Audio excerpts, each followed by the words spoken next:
Hello, Dominic from BMT Spain, website for beginners to advanced players. And today another video, hopefully the last one, about the wrist action in the forehand. Is the wrist position changing or not towards contact, or does the wrist stays in that leg position until after contact?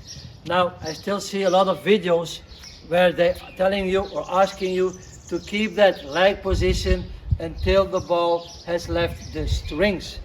Now, I'm going to use today the racket arm and body position, the racket and underarm angle.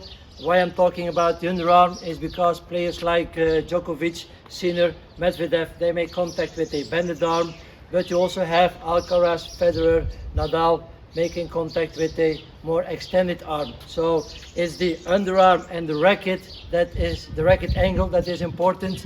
And if we are talking what is the leg position, once you have here that racket clicked into that locked in position, this is the leg position, and this is where a lot of coaches refer to that L shape, that 90-degree angle. And this angle you have to keep until you have made contact, and after contact you can relax that wrist. Now, that leg position is actually nothing more than a fully extended wrist, and I have to say two things about that. The first thing is the grip. If I have my Eastern forehand grip and then I have my wrist fully extended and my arm in front, I have here that 90-degree angle, that L shape. But if I go to a semi-western, the racket opens a little more, and if I go to a full western, it opens even more. So we can say that between a 90 and a 100-degree angle, you can have in that fully extended wrist, depending on what grip you have. And the second part is that flexibility. Not everybody can have that 90 degrees. Some people can only go to 80 and other people can go to 100. But for the good of the video, let's say that everybody can get in that 90-degree angle, because that will be very important for the rest of the video. Now, the first part is that we are going to check out how do top players hit the ball and how is the position of the arm. So we are going to check the pictures from the back. How do they make contact? So let's check that out. So we start with Djokovic. Check out where the underarm is pointing. Then we have Sinner. Check out where it's pointing. And Alcaraz, you will see that none of them goes over that 60-degree. Medvedev, but most of them are around that 45-degree. We have Zverev, and the 45-degree is supposed to be the strongest angle. Here we have Dimitrov, also with the stretched arm, and Nadal, the stretched arm, but not over the 60, closer to the 45 like Federer.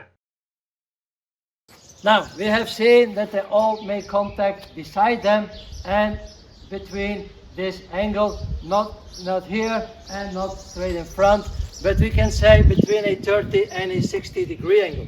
So I draw here 0 to 90 angle, 15, 30, 45, 60 degree, and almost every contact is between 30 and 60 degrees angle. Most of them are around a 40-degree angle of the underarm.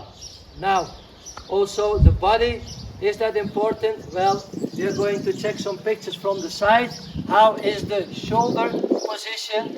Is it frontal, let's say neutral? Is it open or is it closed? So let's check out from the side, how are they positioned? So what we see here is that the right shoulder sometimes is a little bit behind the left shoulder, sometimes it's even, sometimes it's a little bit in front.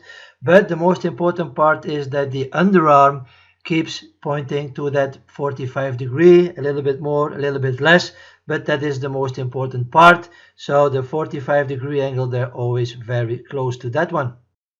So here we have Djokovic, Nadal and Tsitsipas, where the shoulder is more turned than in a normal position, but check out that the arm does not go over that 60-degree angle, even with a shoulder that much turned. And here we have Serena Williams with less turned shoulder, more in half open position, but still with that angle close to a 45-degree angle. So we have seen positions here and again almost we're around the 45 degree, some a little more, but we have seen positions like this, positions like that, and positions like that, but none of them went past that 60 degree. And this is very important because from there we go to the last part, the racket angle. Now, if I want to make contact in a 60 degree angle with my underarm, and I have to keep that leg position, that fully extended wrist, watch, this is the line, watch where my racket is pointing. My racket is pointing to the next court, so that ball can never go to the other side. If I go to that 45 degree angle, for sure it will go to the neighbor's court. And if I go to the 30 degree angle, I will even hit it in the net on the other court. So no matter how my body position is the position of the underarm at contact. They made contact like this, but now I'm in my fully extended. So the only thing that can change my racket position is my wrist. Even if I'm here in that position, a 30 degree angle, and I want to pronate, yeah, pronation will only change that racket head position. It will not change the position towards contact. The only thing that can do that is my wrist.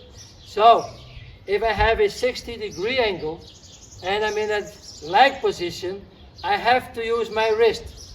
Not that much, but if I'm in a 45 degree angle, fully extended, I need more wrist to get the ball to the other side. And if I go to a 30 degree angle, I need a lot of wrist to get my racket in the right position to play the ball to the other side of the court. So is there wrist towards contact? Yes. Maybe you do it unconsciously, but I practice with my students. They have to turn consciously the racket against the ball. This helps me to give them a looser wrist.